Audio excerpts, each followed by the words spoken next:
I'm glad that Rosemary Acarina.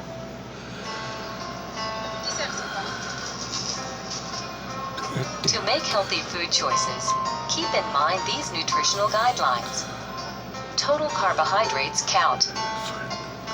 Choose foods low in fat. Control portion size. And try to eat the same amount of food at the same time each day. First, total carbohydrates count.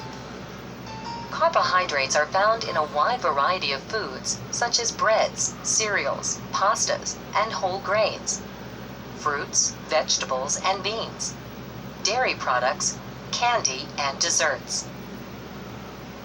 Carbohydrates provide your body with the energy it needs to do its work. But when you have diabetes, too much carbohydrate may cause your blood glucose to rise out of your target range. So it's helpful to be aware of how much carbohydrate is in the food you eat. I was eating like the cereals that I thought were really healthy for me, and in fact they weren't because they contain a lot of carbohydrates. Carbohydrate foods that are processed or high in refined glucose do not need to be totally eliminated from your meal plan, but they should be enjoyed in small amounts because they usually offer little or no nutritional value. Better choices are fresh, high-fiber carbohydrate foods because they're more nutritious, tend to fill you up quicker, and help you feel full longer, making you feel more satisfied with smaller portions. You and your diabetes care team will decide how much carbohydrate is best for you each day. Another guideline is to choose foods low in fat. All fats are high in calories, which can cause you to gain weight. Foods that are high in saturated fat and cholesterol, often animal products, can increase your risk of heart disease.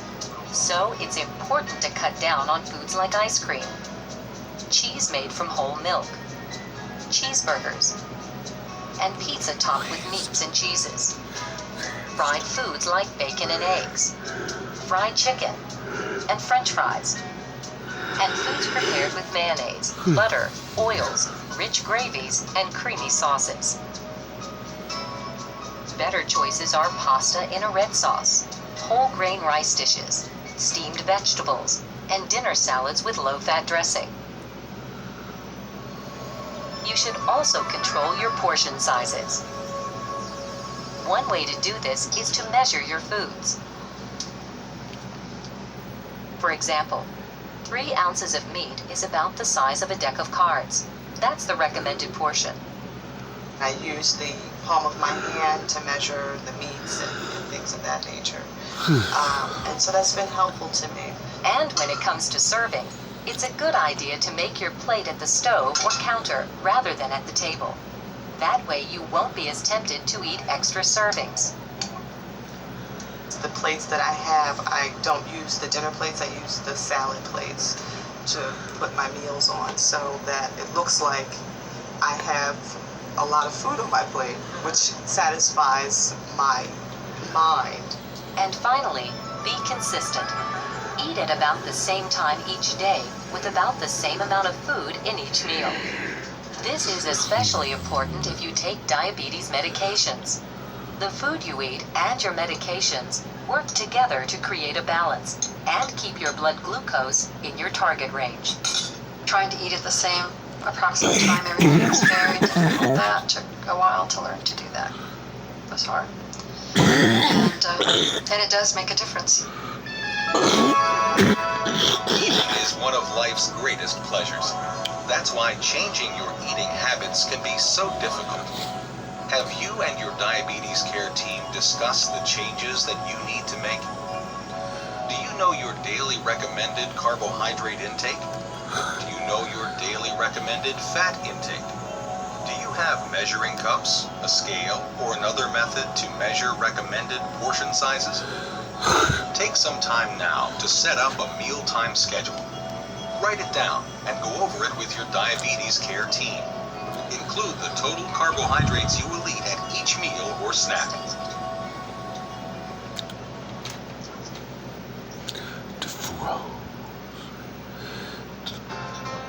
that's probably the hardest thing for people to change because you're confronted with that every day. You get up in the morning, you eat breakfast, you get to work, and somebody's brought in donuts. Well, the tendency is you just reach over, grab one, you're thinking, oh, can't do that right now.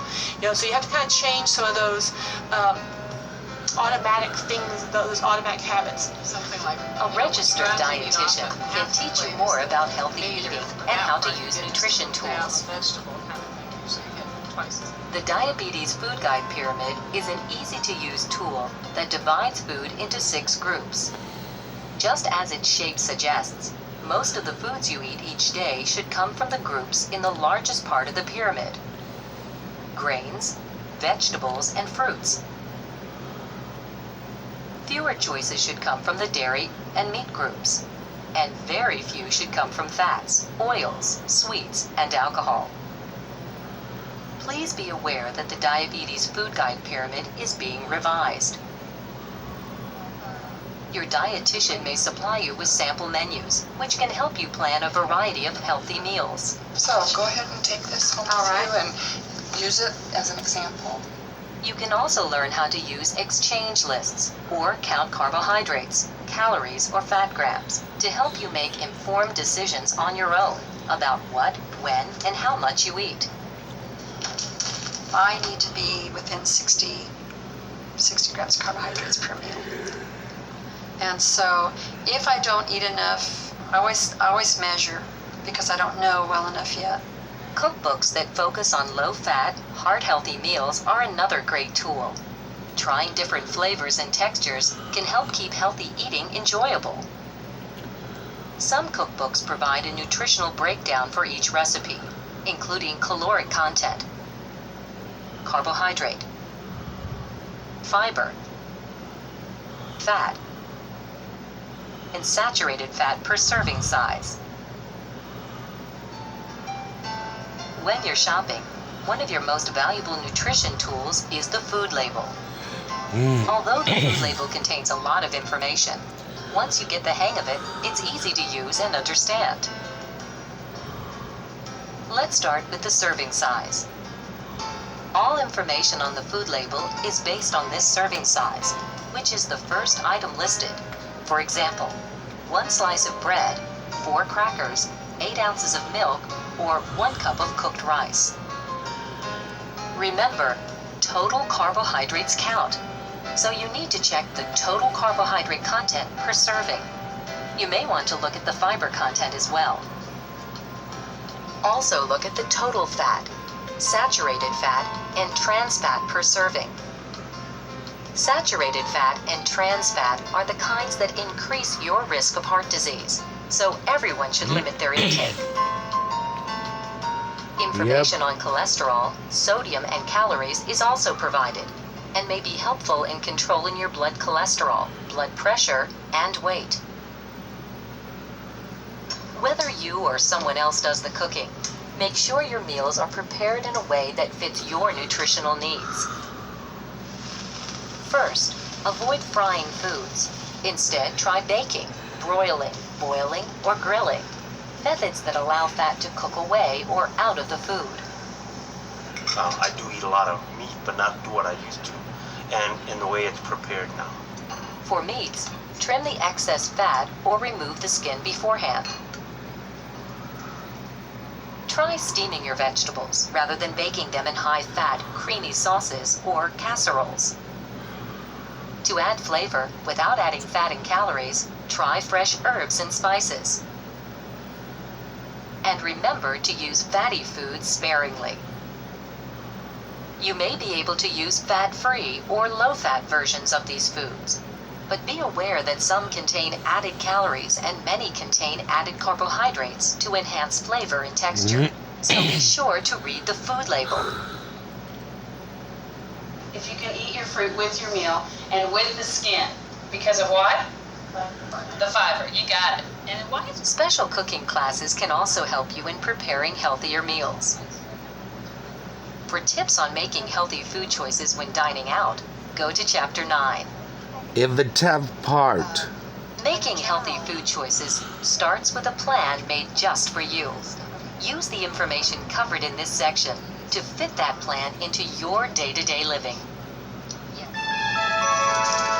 Everyone can benefit from choosing from a wide variety of fresh, unprocessed foods like whole grains, pastas, beans, lentils, fruits, vegetables, fat-free or low-fat milk and cheeses, and lean meats. When choosing processed foods, do you note the total carbohydrates and fat listed on the food label? Are there additional diet guidelines you are trying to follow? For example, recommended calorie or salt intake? Tonight for dinner, why not try a healthy new recipe? Or make a healthy version of an old favorite?